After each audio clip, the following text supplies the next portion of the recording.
Hello, കിഴക്കൻ വ്ളോഗ്സിൻ്റെ പുതിയൊരു വീഡിയോയിലേക്ക് സ്വാഗതം. രാവിലെ എഴുന്നേറ്റ് വന്നപ്പോൾ കാണുന്ന കാഴ്ച ഇതാ. ആകാശത്ത് മഴക്കാറൊന്നുമില്ല കേട്ടോ. രാത്രി മഴ ഉണ്ടായിരുന്നു. ഒരുപാട് ഈയലുകളും അവരെ തിന്നാൻ കുറേ കിളികളും. അപ്പോൾ അമ്മ ഇവിടെ പറയുവാ, ഈയലിങ്ങനെ വരുന്നത് മഴ ഒന്നെങ്കിൽ കൂടാനോ മഴ കുറയാനോ ആയിരിക്കും. ഞാൻ ആദ്യമായിട്ടാണ് ഇത്രയും പരുന്ത് ഒന്നിച്ചിങ്ങനെ പോകുന്നത് കാണുന്നത്. ഇന്ന് രാവിലത്തെ ബ്രേക്ക്ഫാസ്റ്റും കാര്യങ്ങളും ഒന്നുമല്ല വീഡിയോയിൽ. നമുക്ക് ഗുണമുള്ളൊരു പച്ചക്കറിയെക്കുറിച്ച് ഞാൻ പറയാം. നമ്മൾ ആരും ശ്രദ്ധിക്കാതെ പോകുന്ന, ആരും എടുക്കാതെ പോകുന്ന നല്ലൊരു പച്ചക്കറിയാണ്. ഇതിൻ്റെ ഇലയും പൂവും കായും അരിയും എല്ലാം ഗുണകരമായിട്ടുള്ളതാണേ. ആരാന്ന് പറയട്ടെ, നമ്മുടെ മത്തങ്ങാക്കുട്ടൻ. പക്ഷെ അവനെ ആരും അങ്ങനെ പരിഗണിക്കാറില്ല. ഒരുപാട് ഗുണങ്ങളുണ്ടെന്നേ അവന്. കഥ പറയുന്നതിൻ്റെ ഇടയ്ക്ക് മത്തങ്ങ ഇങ്ങ് വന്നു. നമുക്കിന്നൊരു മത്തങ്ങ എരിശ്ശേരി വെക്കാം. കഷ്ണങ്ങളൊക്കെ അരിയണം. കുറച്ച് കുതിർത്ത് വേവിച്ച ചെറുപയർ വേണം, തക്കാളിക്ക, പച്ചമുളക്, കറിവേപ്പില. അരിഞ്ഞൊരുക്കി ഇവർക്കൊരു കൂട്ടുകൂടി നമുക്ക് തയ്യാറാക്കാം. വെളുത്തുള്ളി, ചുമന്നുള്ളി, ജീരകം, തേങ്ങ ഇത്രയും കൂടെ നമ്മുടെ മിക്സിക്കകത്തിലിട്ട് നല്ല ഭംഗിയായിട്ട് അരച്ചെടുക്കണം. വെളുത്തുള്ളി ചെറിയൊരു കഷ്ണവും ജീരകം ചെറിയ ഒരു നുള്ളും മതി. ഇത് രണ്ടും കൂടിപ്പോയി കഴിഞ്ഞാൽ വെളുത്തുള്ളിയുടെ ടേസ്റ്റും കൂടുതലായിട്ടറിയും, ജീരകത്തിൻ്റെ ടേസ്റ്റും കൂടുതലായിട്ടറിയും. അത് കറിയുടെ ടേസ്റ്റിനെ ബാധിക്കുവേ. അതുകൊണ്ട് അങ്ങനെ കുറേശ്ശെ എടുക്കാവൂ. പിന്നെ ചെയ്യേണ്ടതെന്ന് പറഞ്ഞാൽ, നമ്മുടെ ഒരു കുക്കർ എടുത്തിട്ട് അടിയിൽ ഇച്ചിരി വെളിച്ചെണ്ണ ഒഴിച്ച് നമ്മൾ എടുത്ത് വെച്ചേക്കുന്ന കഷ്ണങ്ങളും ഇട്ട്, തക്കാളിക്ക് അരിഞ്ഞതും ഇട്ട്, പയർ പുഴുങ്ങിയത് ഞാൻ ഇടുന്നേ ഉള്ളൂ. ഈ കുതിർത്ത പയർ ഇതിൻ്റെ കൂടെ ഇട്ടാലും അത് വെന്ത് കിട്ടും. ഞാൻ പക്ഷേ രാവിലത്തെ ഒരു ആവശ്യത്തിന് വേണ്ടി പയർ പുഴുങ്ങിയത് എൻ്റെ കയ്യിൽ ഉണ്ടായിരുന്നതുകൊണ്ട് ആ പുഴുങ്ങിയ പയറാണ് ഇട്ട് കൊടുക്കുന്നത്. പിന്നെ നമ്മുടെ പാകത്തിനുള്ള ഉപ്പും ഇട്ട്, അത് നമ്മൾ ആവശ്യത്തിന് വെള്ളവും ഒഴിച്ച് 1-2 വിസിലും അടുപ്പിച്ച് നമ്മളത് മാറ്റി വെക്കുകയോ ചെയ്യുന്നത്. പിന്നുള്ളതെന്ന് പറഞ്ഞാൽ കടുക് വറക്കാൻ.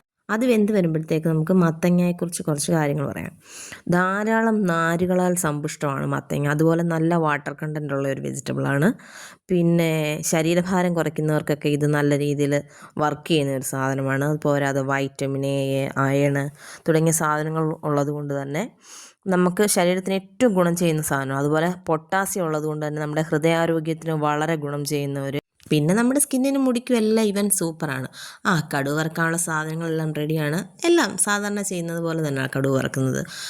ഒപ്പം ഇച്ചിരി വേണ്ടതെന്ന് പറഞ്ഞാൽ നമ്മൾ തേങ്ങാപ്പീര അതും കൂടെ വറുത്തിടുമ്പോഴാണ് ഭയങ്കരമായിട്ടുള്ള രുചി നമ്മുടെ എരിശ്ശേരിക്ക് ഉള്ളത്. അപ്പം ചട്ടി അടുപ്പത്ത് വെച്ച് ചൂടാക്കുന്നു, അതിലേക്ക് കടുക് ഇടുന്നു. പിന്നീട് കടുക് പൊട്ടിക്കഴിയുമ്പം നമ്മൾ ചുമന്നുള്ളി ഇടുന്നു. ആ ചുമന്നുള്ളി ചെറുതായിട്ടൊന്ന് വഴണ്ട് വരുമ്പോൾ അതിൽ കറിവേപ്പിലയും നമ്മുടെ വറ്റൽമുളക് ഇടുന്നു. വറ്റൽമുളകിൻ്റെ തണ്ട് കൊണ്ടുള്ള ഒരു ഉപയോഗം ഞാൻ ഇന്ന് ഈ വീഡിയോയിൽ കാണിക്കുന്നുണ്ട്. സ്കിപ്പ് ചെയ്യാതെ എല്ലാവരും കാണണത്.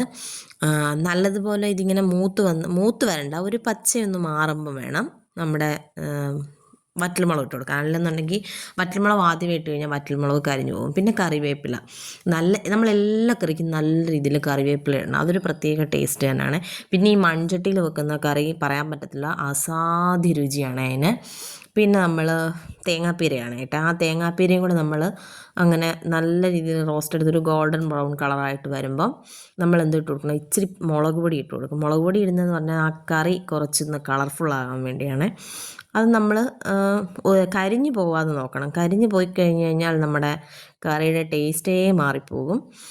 ഇപ്പം ഇച്ചിരി സമയം കൂടെ കഴിയുമ്പോഴത്തേക്ക് ഗോൾഡൻ ബ്രൗൺ കളറായിക്കഴിഞ്ഞു. അതിലേക്ക് നമ്മൾ മുളക് പൊടി ഇടുന്നു. നമ്മൾ കുക്കറിൽ വെന്തുടച്ച് വെച്ചേക്കുന്ന ആ കൂട്ട് നമ്മൾ ഇതിലേക്ക് ചേർത്ത് നന്നായിട്ട് ഇളക്കി യോജിപ്പിക്കുന്നു. കണ്ടമാനം വെള്ളമൊന്നും നമ്മൾ വെക്കാത്തതുകൊണ്ട് തന്നെ നമ്മുടെ കറി വളരെ പെട്ടെന്ന് സെറ്റാവും. ഞാൻ പറഞ്ഞില്ലേ വറ്റൽമുളക് കൊണ്ടുള്ള ഹാക്ക്. നമ്മൾ പാല് നല്ലപോലെ തിളപ്പിച്ച് തണുത്ത് കഴിയുമ്പം ഈ വറ്റൽമുളകിൻ്റെ തണ്ടിട്ട് വെച്ചാൽ നമുക്ക് നല്ല അടിപൊളി കട്ടത്തൈര് കിട്ടും.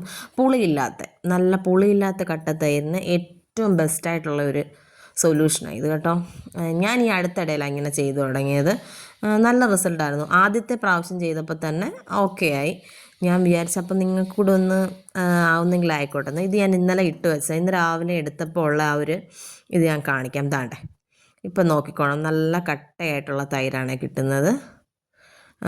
നല്ല അടിപൊളിയായിട്ടുള്ള തൈര് തന്നെ കിട്ടിയത്. നിങ്ങളൊന്ന് ട്രൈ ചെയ്ത് നോക്ക്. പിന്നെ നമ്മളിന്ന് ഉണ്ടാക്കിയ മത്തങ്ങ എരിശ്ശേരിയുടെ റെസിപ്പി നിങ്ങളൊക്കെ ഒന്ന് ട്രൈ ചെയ്ത് നോക്കണം കേട്ടോ. എന്നിട്ട് ഫീഡ്ബാക്ക് അറിയിക്കണം. നല്ല അടിപൊളി എരിശ്ശേരിയാണ്. പിന്നെ തക്കാളിക്കായ്ക്ക് പുളി കുറവുള്ള തക്കാളിക്കാണ് നിങ്ങൾ യൂസ് ചെയ്യുന്നതെങ്കിൽ ഇത്തിരി പിഴുപുളി ചേർക്കണം കേട്ടോ. ഇനി നമ്മൾ പോകാൻ പോകുന്നത് എൻ്റെ മക്കൾ 2 പേരും പഠിച്ച UP സ്കൂളിലേക്കാണ്. ഞാൻ ആർക്ക് വേണ്ടിയും റെക്കമെൻഡ് ചെയ്യുന്ന നല്ല അടിപൊളി ഒരു സ്കൂളാണ് MD UP സ്കൂള്. എൻ്റെ വീഡിയോസ് ഇഷ്ടപ്പെടുകയാണെന്നുണ്ടെങ്കിൽ എല്ലാവരും ഷെയർ ചെയ്യാനും ലൈക്ക് ചെയ്യാനും പുതിയതായി കാണുന്നവർ സബ്സ്ക്രൈബ് ചെയ്യാനും ഓൾ ബട്ടൺ അമർത്താനും ഒന്നും മറന്നു പോകരുത്. നിങ്ങളുടെ വിലയേറിയ അഭിപ്രായങ്ങൾക്ക് മെസ്സേജ് രൂപത്തിലെത്തിച്ചാൽ മാത്രമേ എനിക്ക് പുതിയ പുതിയ വീഡിയോസ് ചെയ്യാനും അതിലെ കുറ്റവും കുറവൊക്കെ മാറ്റാനും പറ്റൂ. Bye bye.